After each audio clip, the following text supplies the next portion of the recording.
Hi friends, please subscribe to Amravati Media and press the bell icon for more latest updates.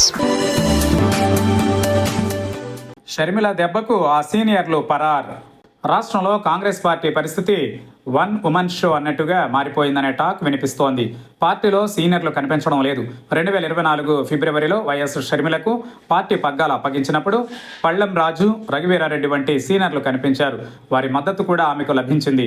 దీంతో షర్మిల ఎక్కడ press meet పెట్టినా వారు కనిపించారు. వారి వాయిస్ కూడా వినిపించింది. అంతేకాదు, ఆనాటి ఎన్నికలలో పార్టీ పుంజుకుంటుందని, కనీసం 1-2 సీట్లైనా దక్కించుకుంటుందని అనుకున్నారు. కానీ ఎక్కడా ఆ ఊపు కనిపించలేదు. పైగా జీరో స్థాయి అలానే కొనసాగుతోంది. ఇక తర్వాత షర్మిల పూర్తిగా తన పందాను మార్చుకున్నారు. జగన్ను టార్గెట్ చేసుకుని విమర్శలు చేయడంతోనే సరిపుచ్చుతున్నారు. దీంతో పార్టీ పరంగా ఎలాంటి కీలక కార్యక్రమాలు చేపట్టడం లేదు. గుర్తుకొచ్చినప్పుడు ఏపీకి రావడం, వెళ్ళిపోవడం తరచుగా కామన్ అయిపోయింది. వాస్తవానికి ఏపీలో అధ్యక్షురాలిగా ఉన్న షర్మిల ఇక్కడే నివాసం ఉండేలా ఏర్పాటు చేసుకుంటున్నట్టు తొలినాళ్లలో చెప్పారు. దీంతో విజయవాడలో నెలకు 60,000 రూపాయల అద్దెతో విల్లాను కూడా తీసుకున్నారని ప్రచారం జరిగింది. కానీ ఆమె హైదరాబాద్ టు ఏపీ సర్వీస్ చేస్తున్నారు.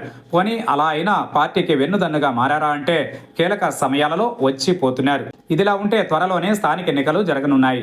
ఇప్పటి నుంచి పార్టీని బలోపేతం చేస్తే కనీసం అక్కడైనా తమకు మెరుగైన ఫలితం వచ్చే అవకాశం ఉంటుందని సీనియర్లు చెబుతున్నారు.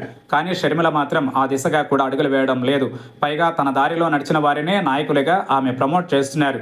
దీంతో ఇప్పుడు సీనియర్లు దాదాపు ఆమెకు దూరం అవుతూ ఉన్నారు. వారిని శాంతపరిచేలా కార్యక్రమాలకు శ్రీకారం చుట్టకపోతే ఇక కాంగ్రెస్ పార్టీ వన్ ఉమెన్ షోగానే మిగిలిపోతుందన్న టాక్ వినిపిస్తోంది.